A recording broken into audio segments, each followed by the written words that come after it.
All right, that was about. Hey, Coach. Hey, how are you? Well, let's start off with a nice fun question. Okay. February Black History Month. What does that mean to you? What does, I guess, UNC mean to you and their contributions to Black history at UNC, especially with the men's basketball program?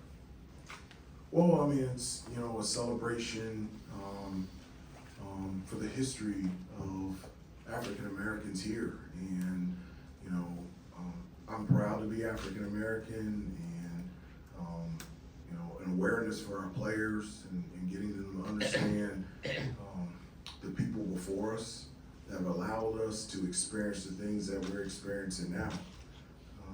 My dad was the first group of students to integrate schools in the Charlotte, Mecklenburg County area. That's just one generation away.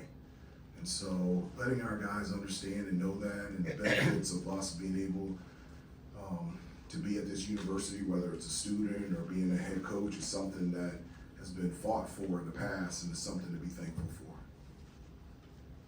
What did you learn from the first Florida State game that you can take into knowing what you need to do tomorrow? Well, I mean, from an offensive standpoint, it's really important for us, ball and player movement. When they're so long and athletic, they switch everything on and off the ball. They take you a lot out of, your just regular offensive sets, and you have to create. And it's just really important for us to get out in transition. It's very important for us to drive and get to the basket and not necessarily score, but draw defenders and then be able to pass out and then be able to shoot threes and create shots off the dribble drive. And so we got to take care of basketball. I mean, it's a team that leads the ACC in steals, turnovers, and their length in the passing lanes can bother you if you're not moving on the offensive end. And then defensively, we just got to rebound the basketball. They're going to go to the offensive glass. They're going to try to attack the basket. They do a terrific job of getting to the free throw line. I think they're second in free throw attempts behind us. And so we've got to be locked in defensively and finish the defense without fouling and boxing out and getting a rebound. Kind of building off of that, when you go back and watch that film, I think you got down as many as 14 Yep. in the first game. What were some of the things that Florida State was kind of doing to build that lead against you guys that maybe you can learn from and take into tomorrow? Well, we weren't very good defensively. We weren't impactful on the ball. We weren't protecting the paint. I didn't think the communication defensively was good in the half court. We allowed to get them in transition, and even though shooting from three is not one of their major strengths, I felt like we gave them not only open shots, but almost dare threes. They were wide open threes, and I don't know if it's the most all season, but they hit 12 threes against us. And so that's something that I feel and hope that we've improved on since that time, and that we can be better locked in defensively and not be down 14 in the second half like we were here at home. When you're scouting them, how much is the film watching that first game, but also how much is it watching just their games in general throughout the year? What's kind of the split, I guess? I think it's both. I think you can learn a lot from our previous game because, even though there's been tweaks and pivots and alters for both of us, we're pretty much the same. Our style of play, their style of play, so you know what's coming, but also looking at their most recent games, especially their personnel, Cohen and Spears, they didn't play against us, and now they're rotation guys that play huge minutes and huge roles for them. So that's a difference as well. But we're excited for the challenge of going on the road again and playing against a team that is coming off of a road win against Syracuse and playing with a lot of confidence. You mentioned defense a little bit. You guys are fourth in Ken Palm's defensive efficiency, which is the highest ranking since you've been back with the program. What makes this a good defensive team in your estimation?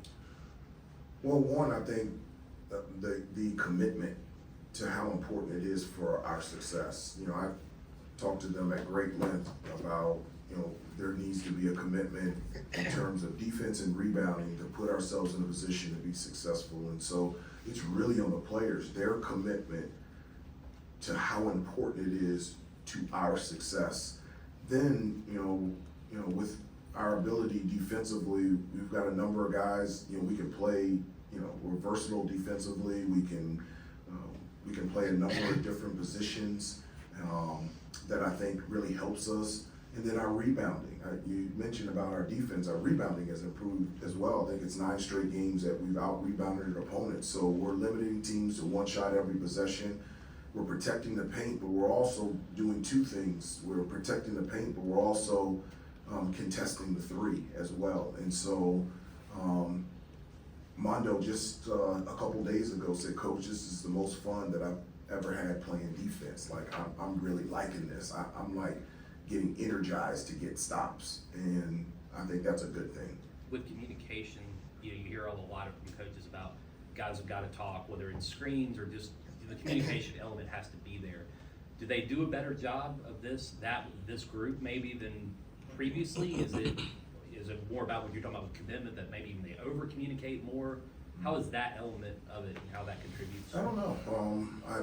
I don't like to compare, one team versus another team. I just know this team, the communication is really good, whether it's on offense or defense. And we talk all the time about talking early, loud, clear, and constant, not just on ball screens, but in transition, whatever action that we're talking about, out of bounds, underneath. And so there's a lot of dialogue out there, whether it's in practice, shoot around, or games, in terms of just being able to communicate and making sure everybody's in the right spot. But I've said this to you guys before, and I really believe they think about this. Is that video that I showed them of Kevin Garnett saying that I was where I was supposed to be because I knew my teammate was going to be where he was supposed to be.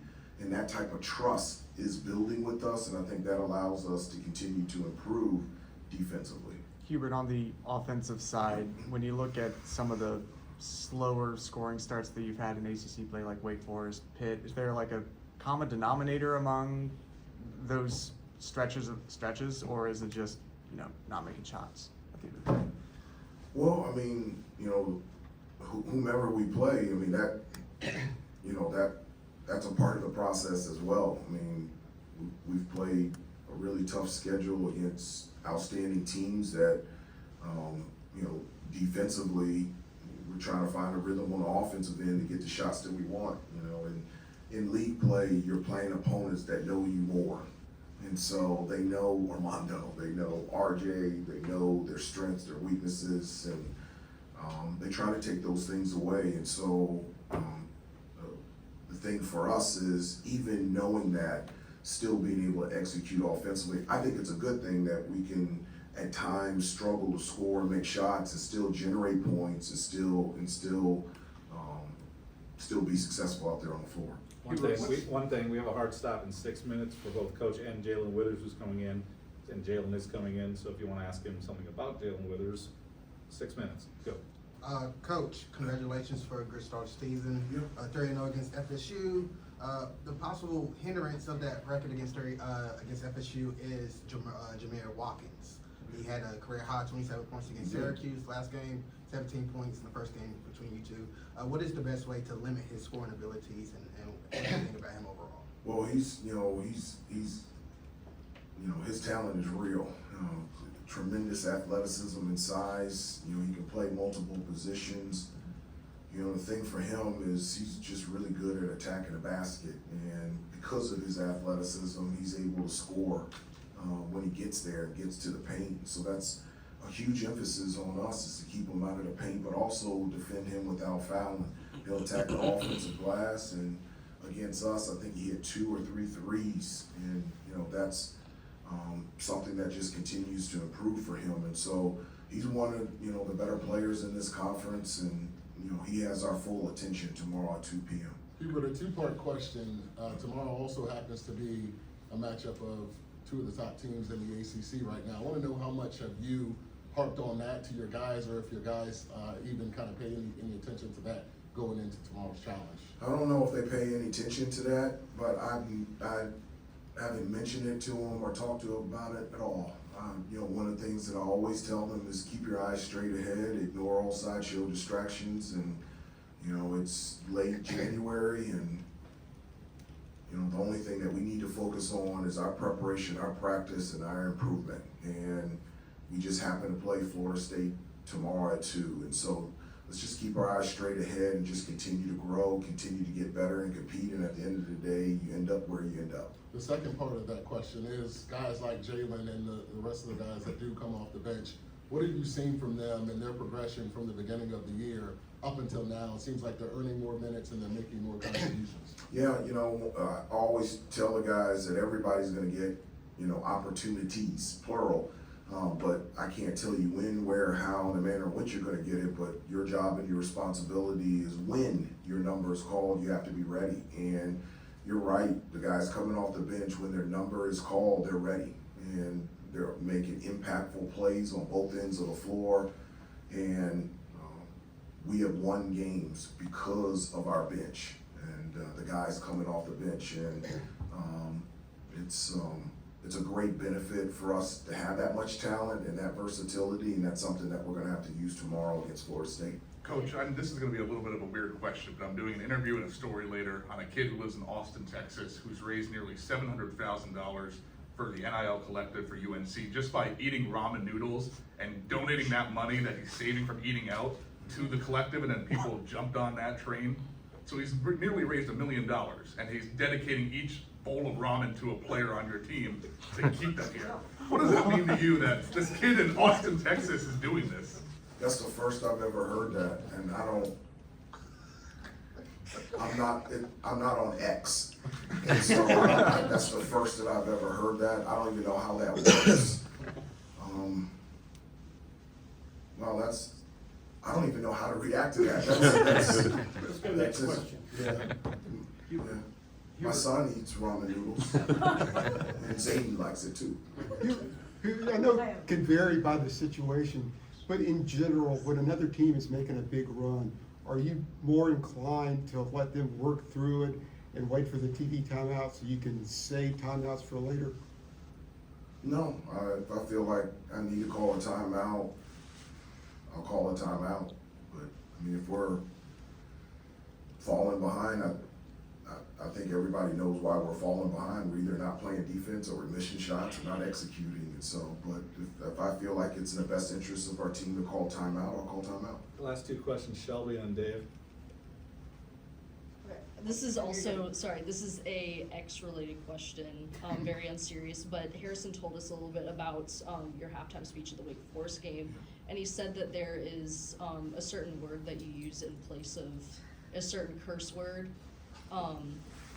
farts. Could you? I use bejeebies. Okay. I was gonna ask, yeah, what else was thrown in there? 'Cause you That's said my that- main word, bejeebies. Okay. You know, I'm real mad is bejeebies out of weebies. I say that. That's when I'm really upset. I use that a lot too. So that's like the top. That's at the top, yes. If you hear bejeebies, watch out. Yeah, bejeebies or what in the world, and then watch out. Yeah, so it's all that stuff. Hubert, what's the most amount of adversity or the biggest obstacle this team has had to clear to this point in the season? The biggest obstacle, I mean, I don't look at it that way. I look at, you know, what a joy and a blessing to be able to be around this group of guys every day. I just enjoy coaching them. I enjoy having relationships with them. I enjoy walking through this journey with them, and being in a position to help and to serve and to walk alongside them is something that brings me great joy, and it's a tremendous blessing. And so I don't look at coaching and I don't look at this group as obstacles. I look at it as a blessing and an opportunity. Thank you, Coach. We'll get Jay Whitten here next.